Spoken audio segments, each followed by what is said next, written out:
এই যে বউ রেখে অন্য মেয়েদের কাছে চলে যান, আমার মনে হয় যে একটা পুরুষ যখন অন্য মেয়ের কাছে নিজের চাহিদাটা পেয়ে যায় তখন বউয়ের প্রতি আর তার কোনো আলাদা মনোযোগ থাকে না। বউকে তারা একটা অপশন হিসেবে রাখে, যে বাচ্চা কাচ্চা আছে, সংসার আছে, এগুলার হিসেবে রাখে। কিন্তু নিজের ভালোবাসা, বউরে একটু সময় দেওয়া, বউরে বোঝা, বউয়ের প্রতি আলাদা একটা ফিলিংস কাজ করে, এগুলো তার ভিতর থাকে না। কারণ সে অলরেডি অন্য মেয়ের প্রতি এত নেশা, এত চাহিদা, যেখানে তার সবকিছু পাইতেছে সেখানে বউ কি? অধিকাংশ প্রবাসীরাই, বিবাহিত পুরুষ, বেশিরভাগ বিবাহিত পুরুষ বউ রেখে এগুলা করতেছে, যেটা সহজে ধরা যায় না। সবার সামনে একটা ভালো মুখোশ নিয়ে থাকে, ভিতরের চরিত্রটা বোঝা বড় দায়। এসব মানুষরা যদি ধরাও খায়, এরপরও তাদের ভিতর থেকে বড় বড় কথা যায় না, কারণ তারা ভিতর থেকে অনেক আগেও অমানুষ হয়ে গেছে। যদি বউকে সত্যিকারের ভালোই বাসতো তাহলে কখনোই ঠকাতে পারতো না।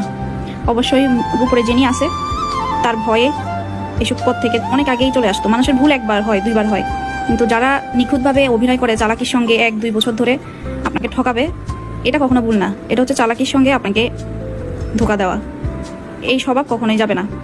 একটা রাবার যেমন টানলে ছেড়ে দিলে আবার আগের পর্যায়ে চলে আসে, এদের স্বভাবও এমন, সুযোগ পেলেই আবার আগের রূপটা ধারণ করবে তারা। এরকমও মানুষদেরকে কখনো অভিশাপ দিতে নেই, কারণ এরা আগে থেকেই অভিশপ্ত। আপনার চোখের পানি, আপনাকে এভাবে ধোকা দেওয়া, এগুলো হয়তো বা তাদের কাছে কিছুই না, কিন্তু আপনার এই যে চোখের পানিগুলো, আপনার অভিযোগগুলো আল্লাহর দরবারে জমা হচ্ছে, আল্লাহ কারো না কারো মাধ্যমে সেটা ফেরত দিবেই। হয়তোবা এখন খুব ভালো আছে, সময় তো আর বলে কয়ে আসে না।